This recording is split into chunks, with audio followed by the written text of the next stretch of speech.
अध्याय 1 मंत्र 29।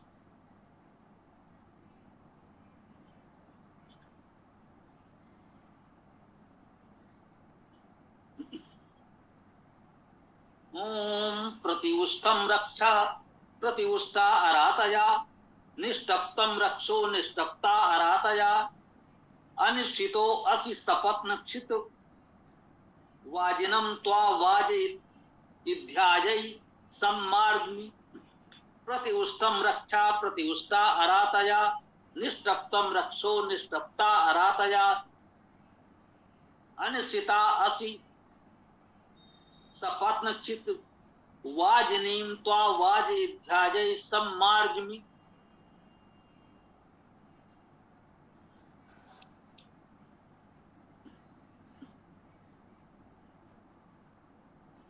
इसमें जो प्रथम चरण है, पहले भी हम लोग उसकी चर्चा कर चुके हैं, मंत्र में आया है। ते हैं प्रतिउष्टम, प्रतिउष्ट हैं और उष्ट शब्द को उस दाहे दहन करने के अर्थ में उस धातु है। तो प्रतिउष्टम का अर्थ हुआ प्रतिदहनशील। प्रतिउष्टम रक्षा,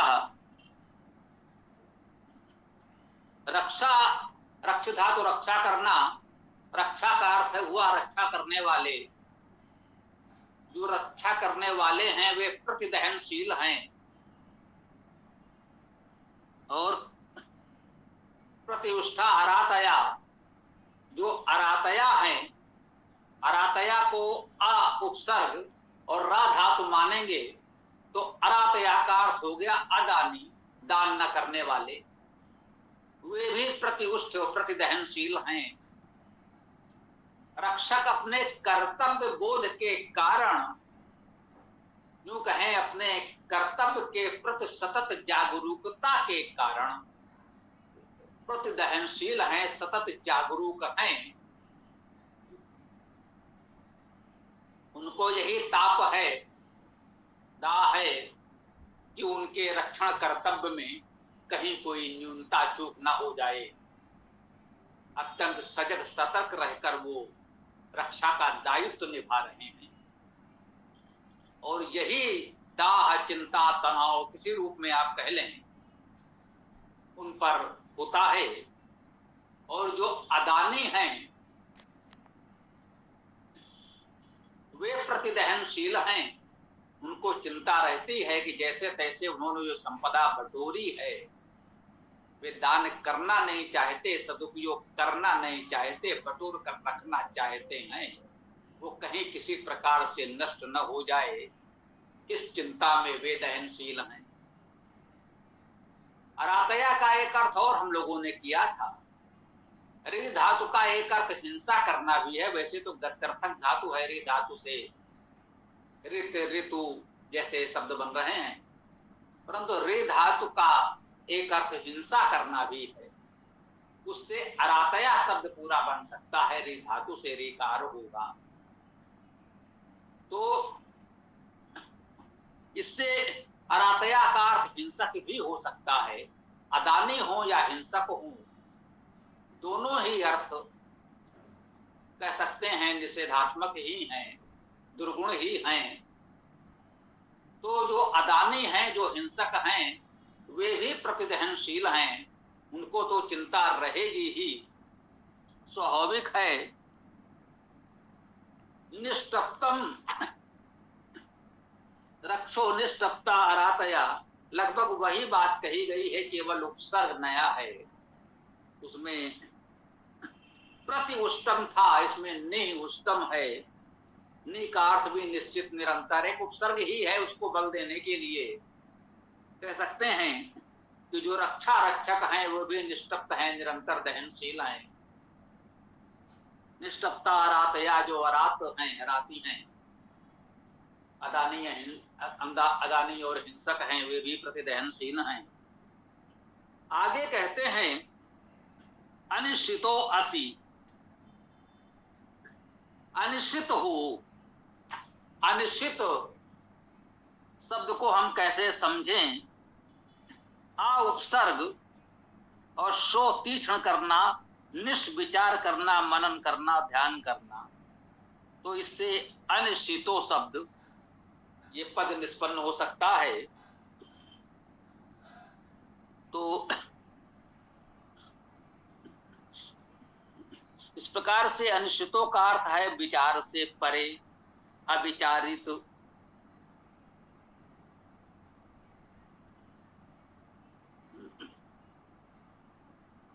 यूं कहने बिना सोचे विचारे, इस प्रकार का भी इसका भाव ग्रहण कर सकते हैं। अनिश्चितो असि, अनिश्चित हो, विचारहीन हो, या सो तीक्ष्ण करना तो अतीक्ष्ण हो, तीक्ष्ण नहीं हो, तीक्ष्णता नहीं है, तीखापन नहीं है, ये अच्छी बात भी है। आगे देखते हैं कौन सा अर्थ उचित होगा। असी सपत्न छित, सपत्न को छित करने वाले, सपत्न शब्द को समझना है। सा उपसर्ग है, साथ सहित के अर्थ में आता है। सपरिवार, परिवार सहित, तो कहा गया सपत्न छित, सपत्न, पत्न सहित। ये पत्न में पत धातु होगी, ये तो निश्चित है। अब पत धातु से पतन शब्द भी बनता है गिरना के अर्थ में, और पत धातु ऐश्वर्य के अर्थ में आता है। पति, अधिपति, सभापति, राष्ट्रपति जैसे शब्द बनते हैं, तो ये ऐश्वर्य के अर्थ में आता है।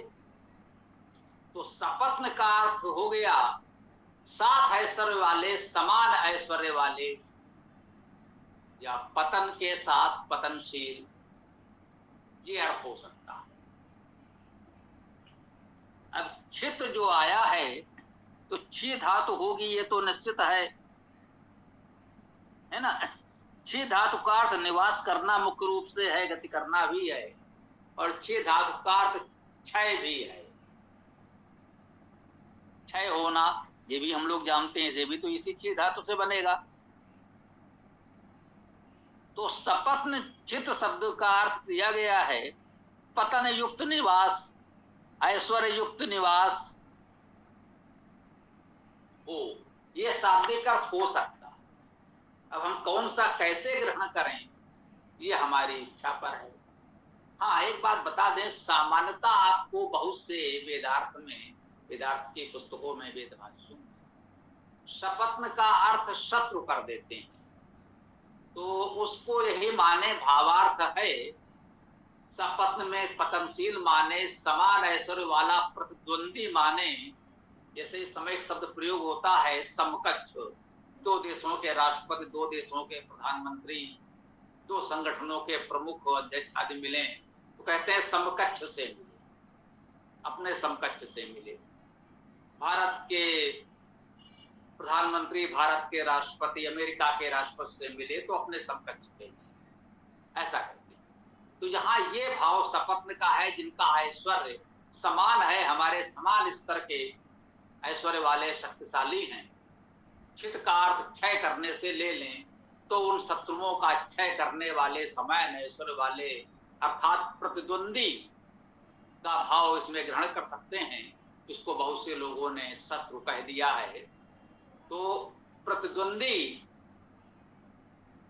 का क्षय करने वाले, इस प्रकार के अर्थ भी किए गए हैं, जो ठीक हैं। शत्रु शब्द का प्रयोग कर देते हैं तो समझ में नहीं आता है शत्रु शब्द कैसे बना। इस प्रकार से भावार्थ देखें तो आप कह सकते हैं समान ऐश्वर्य वाले, प्रतिद्वंदी, प्रतिस्पर्धी, उस रूप में ले सकते हैं। बहुत वाजिनम, ये वाजिनम में वज धातु का अर्थ बल होना और गति होना दोनों है, बल और गति। वाजिनम का अर्थ हुआ बलवान और गतिमान, गतिशील।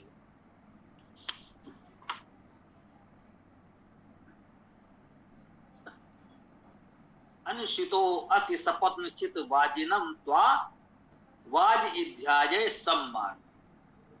वाजिनम त्वा, तुम वाजिन को, तुम बलवान गतिशील को, वाज इध्याजय अर्थात वाज अर्थात बल, सामान्यतः इसका अर्थ लोगों ने बल ही किया है, गति भी होता है, ले सकते हैं। इध्याजय प्रकाश के लिए, प्रकाशित करने के लिए, दीप्त के लिए इसमें लिखा है, ठीक बात है। इध धातु है दीप्त होना, प्रकाश होना, इसी से ईंधन बनता है जिससे प्रकाश होता है। दीपक को ईंधन चाहिए तभी तो प्रकाश करे।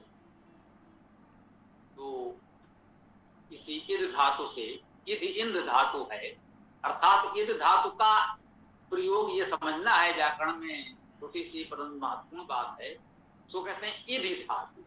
इध धातु का प्रयोग इंद्र के रूप में भी होगा और इध के रूप में भी होगा। तो उसको तकनीकी रूप से व्याकरण के धातु पाठ में इध लिख देते हैं। ऐसे ही इध धातु है परमेश्वर ये, जिससे इंद्र शब्द बनता। इधि है तो इध भी कहीं हो सकता है, इंद्र हो जाता है, इंद्र के रूप में उसका प्रयोग करते हैं। जैसे कपि धातु से कंपन बन जाता है, कंप। तो कपि शब्द भी होता है, हमने सुना है ना, कपि भी होते हैं, कपि शब्द होता है, और उसी कपि से कंप और कंपन भी बन जाता है। तो ये दोनों रूपों में ये धातु में चलती है। तो ये इध धातु है प्रकाश करने के अर्थ में। इध्याय अर्थात प्रकाश के लिए, दीप्त के लिए। तो तुमको सम्मार्ग, सम्यक रूपेण मार्जन करता हूं, शुद्ध करता हूं। मार्जन, मार्जन शब्द सुना होगा, मार्जन करना, शुद्ध करना, स्वच्छ करना। कुछ प्रदेशों में मार्जन बोलचाल में बहुत प्रचलित है। सामान्यतः घर की साफ सफाई के लिए वहां सम्मार्जन शब्द बोला जा रहा है, संभवतः बंगाल। हमारे इस क्षेत्र में इस शब्द का प्रयोग उतना व्यवहारिक नहीं है, परंतु फिर भी शिक्षित लोग परिचित हैं, शब्द का प्रयोग करते हैं। सम्मार्जन करना, सम्यक रूपेण शुद्ध करना। तो कह रहे हैं कि तुम अनिश्चित हो, सपत्नचित, प्रद्वंदियों का क्षय करने वाले हो।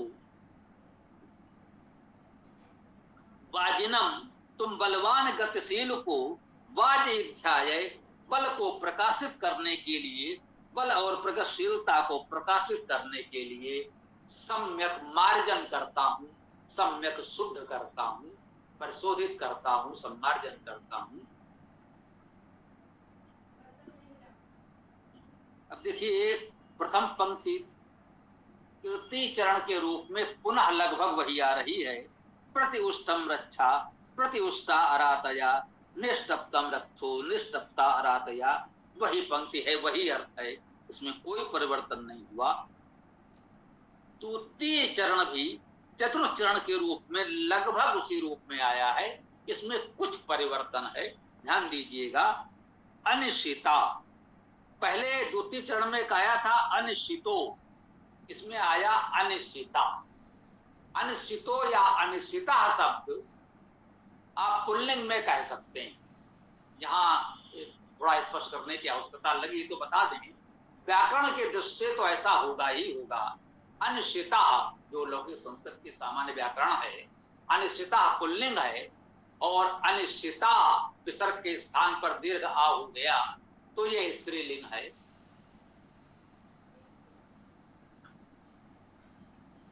तो अनिश्चिता असि, तुम अनिश्चिता हो, सपत्नचित, सपत्न का क्षय करने वाले हो।